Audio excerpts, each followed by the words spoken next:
Next case వచ్చేసి మనం ఏం చూద్దామంటేనండి, ఇన్స్టిట్యూషనల్ చూద్దామండి. నివాసము మరియు 1-2-3 అనే ఒక డోర్ నెంబర్ ఉందండి. సో ఈ డోర్ నెంబర్లో మనకి ఈ డోర్ నెంబర్ అంతా కూడా ఒక వృద్ధాశ్రమం ఉంటుంది. ఈ వృద్ధాశ్రమం అనేది లేదా వృద్ధాశ్రమం కానీ boys SC hostel welfare hostel కానీ లేదా బీసీ వెల్ఫేర్ హాస్టల్ కానీ ఉంది. సో ఇక్కడ లేదా జైలు అనుకుందాం, పోనీ జైలు కానీ ఇవన్నీ ఇది ఉందనుకుందాం. ఇప్పుడు అంటే ఒక సంస్థాగత కుటుంబం, అంటే కొంతమంది కలిసి ఉంటున్నారు. సో ఈ కేసులు ఏంటి, ఇదంతా ఒకటే సెన్సస్ హౌస్ కింద లెక్క వస్తుంది.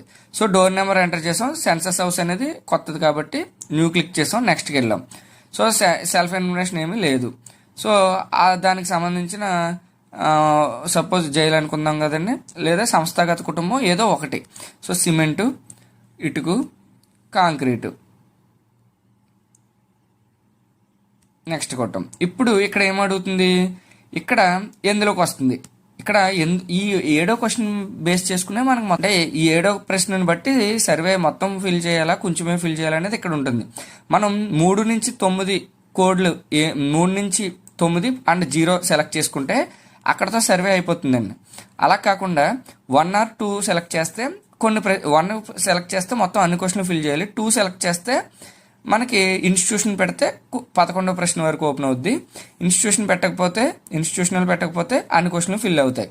సో ఇప్పుడు ఇక్కడ ఏంటి, మనం చేస్తున్నది ఒక సంస్థాగత కుటుంబం, అంటే వృద్ధాశ్రమం కావచ్చు, లేదా హాస్టల్ కావచ్చు, అక్కడ ఉంటూ అందరూ కలిపి తింటూ ఉండేది సంస్థాగత కుటుంబం కాబట్టి చేస్తున్నాం. So residents come other use పెట్టి అది ఏంటి,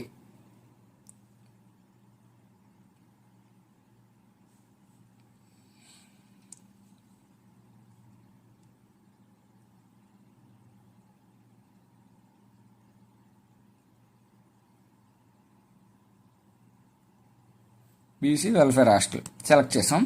ఇది ఇన్స్టిట్యూషనల్ కాబట్టి ఇన్స్టిట్యూషనల్ పెట్టగానే చూడండి 9వ క్వశ్చన్కి వెళ్ళిపోయింది డైరెక్ట్గా. 9వ క్వశ్చన్కి ఏమని హౌస్ హోల్డ్ నెంబర్ 999 అనేది అది ఇచ్చేసింది. సో ఇక్కడ జనరల్గా ఎంతమంది ఉన్నారు అని అడిగితే మనం ఆ నెంబర్ కౌంట్ ఎంటర్ చేస్తాం. So name of the head, అక్కడ హాస్టల్ వార్డెన్ పేరు, హాస్టల్ వార్డెన్